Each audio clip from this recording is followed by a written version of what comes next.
Good morning. त का हाल बा भाई लोग?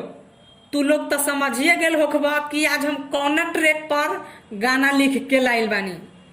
हाँ तो हम बता देत बानी कि खेसारी भैया का गाना आयल रहे, दुपट्टा दुपट्टा कतल करे मैडम, दुपट्टा कतल करे। तो भाई लोग हम इहे ट्रैक पर नवरात्र के भक्ति सॉन्ग लिखले बानी। तो सॉन्ग स्टार्ट करे से पहले तूनी सबसे आग्रह बा कि हमारा चैनल पर नया होखबा जा तो हमारा चैनल के सब्सक्राइब कर लिया। ए लेल कि हमारा चैनल से जे भी गाना आई तो तोहनी के सबसे पहले तोहनी के पास पहुंची, एकर फायदा तोहनी उठा सकबा। तो चलो मुखरा देखल जाओ। शेर सवारी के अली हमैया, बनल सिपाही साथे बाभैरो भैया। शेर सवारी के अली हमैया, बनल सिपाही साथे बाभैरो भैया।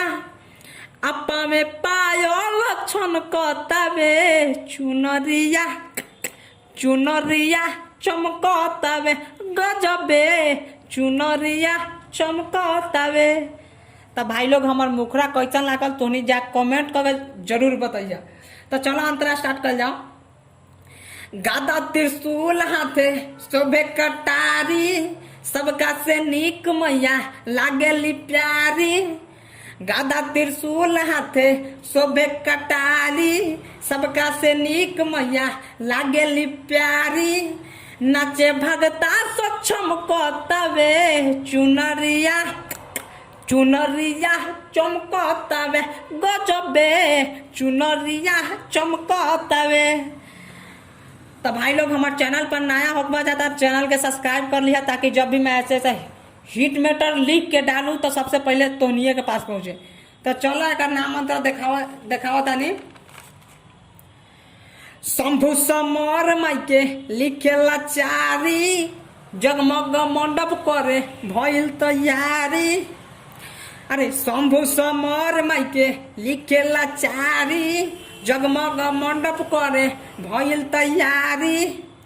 आ मुकेश टुनटुन नाचतावे चुनरिया, चुनरिया चमकतावे गजबे, चुनरिया चमकतावे।